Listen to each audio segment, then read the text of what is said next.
Good morning. Thank you guys for being here. So yeah, this morning I just had somebody going through a big thing, and this is part of what I do is try to help people when they go through kind of that healing crisis. And so I think I've talked about it a little bit. Maybe today is a good time to mention it again. As we do go through the changes and do these shifts internally, it's very common to go through a healing crisis. In fact, I used to not tell people about the possibility of a healing crisis because I didn't want that like self-fulfilling prophecy kind of thing where I told them and so therefore it happened. But the reality is the really, I would say vast majority of people do go through, and by vast majority, I'd say 90, boy, it has to be close to 100% of people go through some level of healing crisis. And it's just as we shift that frequency out of ourselves and we shift into, the next level, the up level we're going for, it seems like as that's happening, it's like it's almost got to work its way out a lot like a virus, right? When you catch like the flu, it just has to work its way out, right? And so it's very similar. So if you are dealing with pain or disease specifically, and the things that we're doing here are helping with that underlying reason that you've got that pain and disease, that underlying issue going on, then oftentimes you will see as you heal, it will kick up whatever it is you're dealing with. If you have shoulder pain, it'll get really like it'll get more intense for a few days. Like you splitting apart at the seams. Oh, Rachel, yes. And I don't, yeah. See, that's the stuff. So the problem is, as you shift, be aware that it can feel worse for a little while. And it seems like that's the point where you're like, oh my God, what am I doing? Forget it. I'm not going to do this, right? Unfortunately, like that's actually the sign, one of the signs. And believe me, I'd love it if you just don't go through a healing crisis, but it is one of the signs that you're actually on the right path. So like when I work with people one-on-one, I know that we got the underlying message when whatever they're dealing with seems to kind of turn down or calm down in our session. So let's say if I've got somebody with back pain and I get their back pain from where they can't even sit up to at least being able to pull up a little bit, or the pain subsides completely, which is often what happens during the session. That tells me in that moment, yeah, we hit that note, right? We've hit what's going on at the root. But that's not the healing, unfortunately. I'd love if it was. I'd love if we could just keep it right there. What comes after it is the full healing, the healing of the root. And on its way out, things like to kind of give you a kick sometimes. So I will have people, pretty much all clients will go through some level of healing crisis. If you're not dealing with pain and disease right now, oftentimes that can just be getting a cold or feeling like you have the flu, even though you don't have the flu. So you'll get that all over body achiness, or, that like hot and cold, just feeling under the weather. So it could be as simple as that. If you are dealing with pain and disease and we are doing some things that are helping to heal that process for you, just be aware it may flare. It may flare up. It's likely to flare up as we've hit the right frequency. So, but that's the time to stick in. That's where you definitely need to make sure that you've got the support, that you're able to kind of keep moving forward, because I can tell you, like, that's where I think, especially when I work with people in a private mentoring, especially when they're going through something pretty big as this woman is, that's that moment where you need somebody to be like, all right, whether it's a group of people like this, or you need someone to be able to be like, okay, you can get through this. It's going to be okay. And let's talk through what's going on. Okay. Olivia, you said, my knee hurts more and I feel more tired than usual. Yeah. And that's super normal. And Olivia, what knee is it? If you want to tell me, is it right or left knee? As long as I'm on the topic. It's actually not the topic for today, but it relates. Yeah, I was going to guess left. I should have just guessed left. Okay. So the left knee is about the flexibility of feeling like you can move forward. Is it aching? Is it aching or stabbing? What's going on with the knee? So the left knee means it's you, and it can be a female in your life that are causing you to feel like you don't know if you should move forward, or that you're having to like hold fast against something. Yeah, you had an accident recently. All right, you can tell me about that. Like recently, or is this an old accident and it's kind of coming back? All right, a month ago. Yeah, okay. So this is also very normal okay, a month ago. Okay.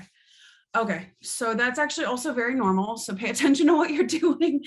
Um, accidents aren't accidents. I cannot tell you the number of people who come to me like, well, I had an accident and this happened, and so I hurt myself. And your body, accidents end up being the conduit to showing what's off and what's happening. And, you feel like you're tripping, or you feel like my husband actually had an accident a while ago. He was working at a very, very, very, very toxic work environment with a woman who was his boss was just horrific, is all I can say. And he was trying to make it work, as you do. And she was one of those people that kind of undermined, take all the credit for everything that he was doing, and then undermine him with other people and the bosses above, so that it would make herself look bigger, even though it was her making the mistakes, not him. So he was constantly being undermined, constantly feeling like the rug could be pulled out from under him at any point. And what did he do? But we were renting an Airbnb. We had just gotten back to Columbus, Ohio, where I'm from, and his family is just north of there, for the holidays a couple years ago, 4 years ago. He was like 2.5, and we went walking, and we had just gotten there the night before. We went out. We went to like my favorite place that does these. I don't know if everybody knows what coney dogs are, like with the chili on top. It's like a very Midwestern thing, I think. Well, I think New York has them too. Anyways, they had this favorite place with these coney dogs, and I was all excited because I used to ride my bike over there, and then it had closed, and the sun had reopened it. Long story short, so we had this wonderful, like, little fun experience, and we went to walk back into our Airbnb, and he slipped on the rug coming in the door and ripped his left quad muscle, like completely ruptured it. So that's an example. I mean, even he, like, he's so used to me. We've been together a long time. He's used to how my work. And even he, after we got through some of it and he had to have an emergency surgery, he looked at me and was like, I know it's because this lady, I feel like the rug's been pulled out from under me. And I was like, and I didn't even interpret it. The guy just, he's so, at any rate, accidents, long story short, are usually not accidents. They usually relate to something that we are feeling in that moment in time.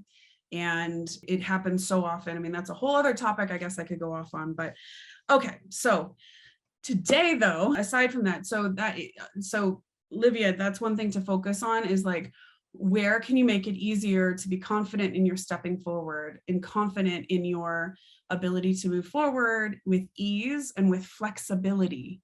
Because if your knee is messed up, it can also relate to not being able to be flexible in how you move forward. So that's my little tidbits for you today. Okay, so we're going to talk today though about how do we design and pick our perfect retuning statements. Now, we've talked before that the reason that oftentimes affirmations, sure, Olivia, the reason oftentimes affirmations do not work for people is because you're not actually canceling out the underlying root frequency. You've got your wavelength going this way and the wavelength going this way, and they're not canceling each other out. They're totally missing each other, right? Because they are not in any way, you really need, you need the peak of the wave here and the peak of the wave there so that we cancel it out, and then we start putting that correct frequency in. So you're literally retuning from the ground up. You're flattening out the frequency that's limiting you and retuning it with the exact frequency you want. Okay, so that is why it becomes very, very, very important to do this. I am going to pull up the book here because I want to make sure that I can actually show you what this looks like. So I'll apologize because I guess you can't see me as much when I do that, but let me get into some of the stations real quick. Oh, okay. Yeah. Sorry. I was rushing a bit this morning because I really wanted it's so important to help people when they're going through something like that. It's really important. Okay. So, okay, let me see here. We're going to go ahead and share screen and talk about this. So let's go up to Share screen. Here we are. So I'm currently in station 1. Okay. So what you're going to want to do is number 1. Here we go. Okay. So what you're going to want to do is number 1, you want to, you know what I'm going to do? I think if I share the whole thing, you guys can see me better. So I'm going to just share my desktop because I think you can see me better, hopefully, when I do that, I believe. Okay. Oh, there. Okay. My cute little girl. All right. Sorry, my desktop has tons of stuff on it at this point, but we're just gonna we're gonna go through. Okay, so what we're gonna do is look at here.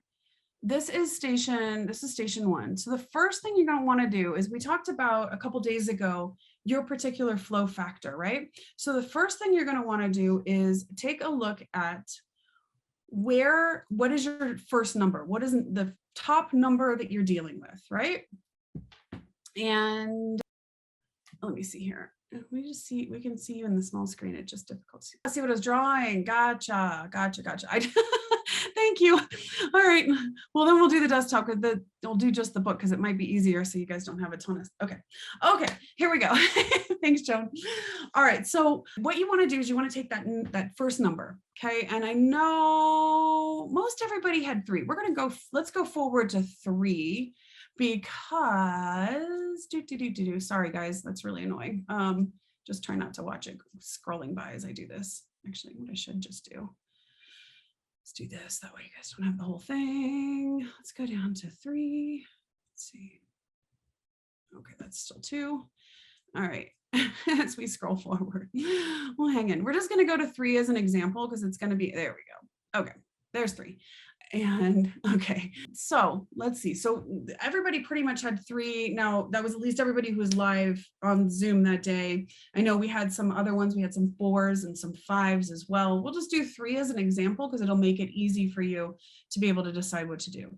So let's say station 3 is your top one. You really do want to focus in it first. So I always tell people, like, you don't want to try to do all of them at once, right? The way I designed this was so that you could do it in 40-day chunks where you really focus in on the top area first. You just focus on that area, okay?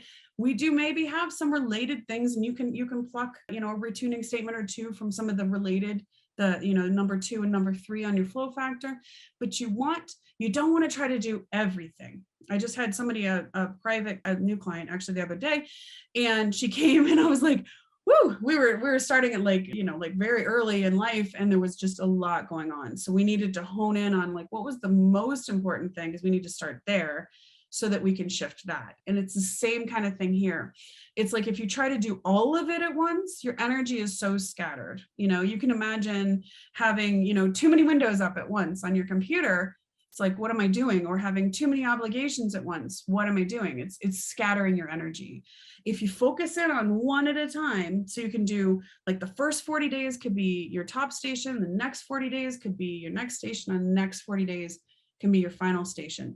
That really works beautifully because you really then shift this highest underlying belief issue the quickest. So you're in station 3.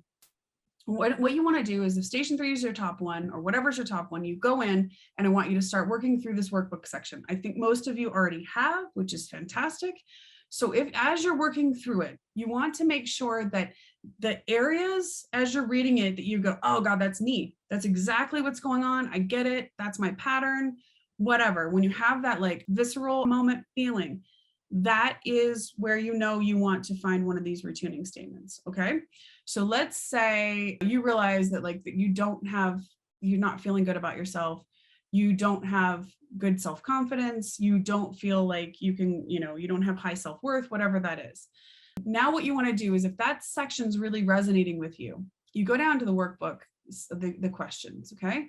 And look through the questions. And when a question really hits you, so this one is about being able to take steps necessary to align with your highest good, with the life you truly desire, and being afraid of other people's reactions to those decisions, so that your worry is that other people's reactions to who you genuinely are, or you taking steps to be more authentic to yourself, really is stopping you in your tracks, right? Okay. So if that's the case, if that question kind of hits you and you go, yeah, that's me, what's going on? That's where I'm feeling it. Then that retuning statement you need to be looking at is the one that is directly after that question. I trust myself to make decisions that are appropriate for me. Others offer me support and love in all my endeavors. Now, you can see how that retuning statement would flatten out the belief that other people are not going to react to my decisions well. Nobody's going to support me. Maybe you had that as since childhood, right? And so it's easy to believe it. Your body, your mind and your body are just trying to help you avoid pain a lot of times, right? And so, and then that I trust myself to make decisions that are appropriate for me. Maybe, when you had this, you weren't taught to trust yourself to do this, right? Same thing. If you don't feel like you're being authentic to yourself in all areas, and that authenticity, that lack of authenticity is what's causing problems. Now you want this retuning statement. I have the power to be authentic to myself. I choose experiences because they bring me joy and fulfillment. One thing I want to mention is, so these retuning statements were designed specifically for each one of these things. As they hit you, this is really designed to help you pinpoint and use it. However, I always tell people, feel free to take the basic retuning statement and shift it in a way that feels really authentic and good to you. So if there are words in the statement that you wouldn't use, or it doesn't really read right to you, take that same intent and mess with it a little bit. I know, like, Joan's a writer, so there may be words, like there are certain words I absolutely love and that really resonate with me. And so those are the ones that you want to just take a look at, and you can always take this intent and shift it slightly. Okay. And so you're going to actually go through all of these. So let's go down. So here you can see, like here, let's say you have a lot of self-hate. Why do you hate certain aspects of yourself? Do you believe you deserve the life of your dreams without changing anything about yourself now? If not, why not? And this, I got to emphasize to you guys, I'd love to wave a magic wand and just make each station all beautiful and pretty and manifesting your dreams and all of that. I can't. The best I can do is truly support you, as I'm hopefully doing here, but also is to give you these things, because these journal questions are key. You've got to actually do the work. If you don't do the work, it will not work. I mean, unfortunately, as I say, I would love for it to just be like whoosh and I could do it. We have to actually take these moments to actually write this out, typing it out. If you don't like to type, sometimes I have people who do not like to type, pick up your phone and put it in voice notes.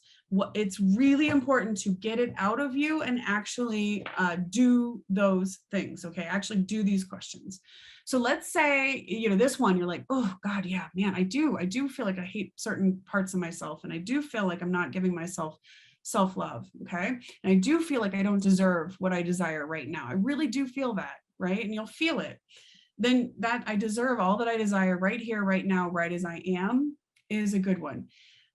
I will say, if there is an area where the root is so difficult for you that reading something like this is like, God, I just don't believe it. I don't think I can say it in a way that's going to make me believe it. I don't think this is going to work.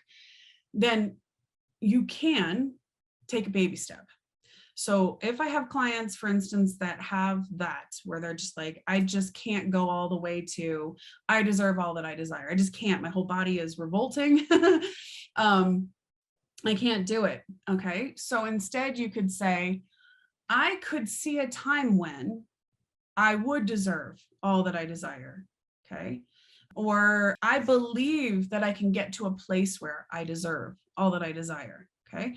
So you can see how I'm shifting it slightly to be like, all right, let's just take a baby step that we're going in the right direction.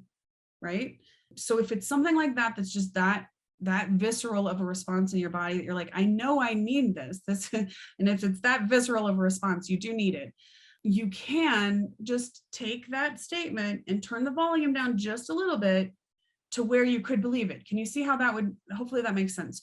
So if you really have a bad response to, I'm not going to believe that right now, like I can't take that in, I can't see myself being able to do it, you can just, shift it. Like, there is a time coming when I know I will deserve all that I want. I know I'll believe that I deserve all that I desire. I know by doing the work, I'm going to start deserving what I desire, or believing that I deserve, right? You see, so you're saying, I am actively doing this work and I'm willing to do it and I'm going to allow myself. So you can feel that in your body, like, okay, I could believe that I am doing the work and I am going to believe that I deserve, that I desire this, right?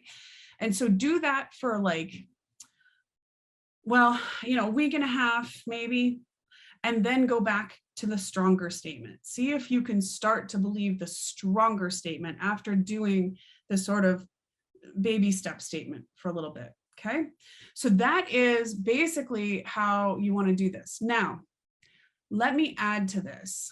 As you're going through these, if you uncover for yourself, oh yeah, this one's a good one. So I know, Joan, you did the t-shirt exercise. So this one's a good one. If you did the t-shirt exercise or you're going to do it in station 3 and you had a good big response to it, which is amazing, then you're going to want to be, looking at that question. How much have you been living about life by others' thoughts and expectations? Which observations shocked you the most? Where did these come from? And can you now release these beliefs and replace them, right? And then here is a lovely retuning statement for that one. I am responsible for my own happiness and everyone else is responsible for theirs, right? I live life by my rules and no one else's. Or you could say I live life by my expectations and no one else's, okay? So that's a really good one for that particular issue. So I will say, as you're doing this work, you might, as you're journaling and writing things down or speaking something into your phone, however it works for you, you might uncover and realize that you have a specific belief that you didn't realize you had, or that you can articulate that belief as this root belief in a really, really good way. So for instance, let's go to station 5. So let's say you realized, for instance, and I'll just pluck this one out of the blue, that the reason that you don't take positive action for yourself is because your mom was a narcissist. And if you tried to better yourself, she would feel in competition with you. Okay. So that happens. That happens a lot, actually, with narcissistic parents. And so you realize that the reason you're not taking action for yourself is actually not because you're procrastinating, not because there's like something wrong with you, not because you're unfocused, but because taking action for yourself means you might succeed. And if you succeed, you might not have the love of your mom, and even if your mom's gone, this can still be something that runs within you. It's a fear that got programmed in. It's just a survival. It's literally a survival fear from being raised in that environment. And so what you would want to do in that case is, because now you've uncovered like, oh my God, I think that's actually the motivation. I think that's what's actually happening. Instead, you may want to say something like, it is safe for me to take action for my own success. You'd want to go with something like, I now release all fears of being unlovable when I succeed and surround myself with those that unconditionally love and support me. Can you see how that would, like, we've got that belief, and now with something like that, we're tuning it, we're creating this lovely new belief, and it should feel really good in your body when you say that. And that'll help you. So that's how you personalize it. If many of our beliefs are subconscious, how can we best uncover them? Yeah. So the first thing that's excellent. So Donna, that's a great question. So the first thing that you've already done, excuse me, when you take the flow factor test, you are pinpointing the unconscious beliefs. You are pinpoint. That is actually, so by pinpointing the stations, you are already in the area where your subconscious is programmed into limiting things. So right off the bat, we've gone straight in there. The next thing that happens is, because you're now focused in, and the way that you, again, when you take the flow factor test, it's designed so you go through it pretty fast, so that when you go through it fast, you're not getting into your conscious mind, you're just going into your subconscious. And so now you're in the station that you need. Now you know, this is my section, this is what's going on, this is where I've been programmed with unconscious beliefs. The workbook sections are really designed to help you to have those moments of, this is my this is the area where I'm limited. This is the area where I realize I'm acting from some sort of subconscious place. So when I talk about people, like, especially if I'm working with someone, like it'll come up where we'll be working in like a station. We know what, like there's a pattern or a program going on. And we can, basically what you're doing is you're taking it from the subconscious to the conscious as you do this work. So as you're going through the workbook section, you're going, oh my gosh, that's where I have this belief. And when you do a workbook question, that's where you're like, oh my God, that's what's going on. And then at that point, that's going to really help you to know. And the thing is, if you aren't able to, you don't, part of the reason I designed it this way is so that even if you aren't able to articulate exactly what the subconscious belief is, we're in the right frequency here. So that's where if you go through one of the questions and it hits you right and you're in the top station you need to be in, it's once you can take that retuning statement and it's going to be a good one for you. It's going to match, it's going to start knocking out some of those frequencies that are a problem. So the long answer is you're already in the station. That's the great thing. That's the subconscious part. We've assessed the subconscious with the flow factor test. Then once you get in here, your conscious mind is good at being able to go through and you can start to say, oh my God, that's my pattern. And when you go, oh my God, that's my pattern. Oh my God, that's what's going on. Or you have those big moments, that's where you're limited in your subconscious. That's where you do the thing. Does that make sense? Okay, thanks. I'm like, I know I've gone in this like roundabout way to try to explain, but that's how it just works. I don't know, it just works that way. But I will always help you guys. So if you have something like that you're like not sure, is that the right thing? Or maybe you feel like you need a little bit of help on making sure a retuning statement is right for you or works for you, post it in the group. I'm happy to take a look at it and help with that stuff. Okay, so that is kind of how you want to go through. So your assignment for today, your manifestation work for today, is to go to your workbook section, the station that is your top, and start working through these. What you want to do not go with more than honestly like 4 retuning statements in your station is really about as much as you really want to do, okay? When we get into too many, it's just too much. Again, it's overload, right? What we want to do is get the ones that you're really having those moments on. So we know those are the strong ones. You pick like 3 to 4 of those. And then tomorrow, we're going to talk about how to incorporate the reality type test and start really creating sort of an individualized set of practices, easy practices for you. Station 2 and 3, yeah. Yeah, so Donna, that's a great question. Okay, so station 2 and 3 were tied. Station 2 hit me like a ton of bricks, but I suspect the root is station 3. Yeah, okay, is that your experience to start with 3? Yeah, because yours were very tied. They were real close, like 73 and 74, if I remember you saying. So, honestly, in that case, Donna, if you have the bandwidth to do it, I would work through both 2 and 3 at the same time and pick 2 big retuning statements from 2 and 2 big retuning statements from 3. If you have the bandwidth to do it. If you don't have the bandwidth to do it and your gut is telling you that the root's in 3, then start with 3. Okay. Same thing. So Livia, 2 and 4. So same exact thing. So I want you to work through, 2 and 4 makes sense because it's individual relationships and your emotions about that. So I would say in your case for sure. In your case for sure, I would read both 2 and 4. You can do both. Donna, you have, okay. Okay, that's how I would do it. If you have the bandwidth to do both at the same time and pick 2 statements from one of them and 2 statements that really hit you from the other, that would honestly that's going to be the way that I would, if I were working with you individually, like that's how I would do it. We would take a look and balance that out a little bit.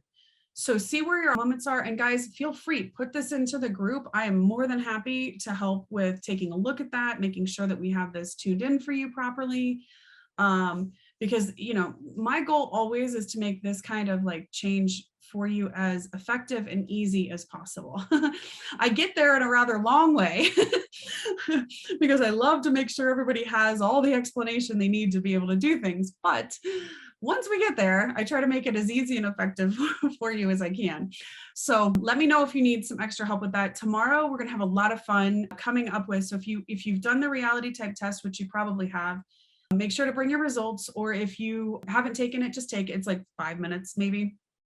I'm super excited because we are actually getting my wonderful, wonderful, wonderful assistant is creating an online version of the flow factor test. So we're going to have that soon. So you'll be able to retake the test. Well, maybe not right this instant, but retake the test after like the 40 days and see how things have shifted for you. And it is shocking.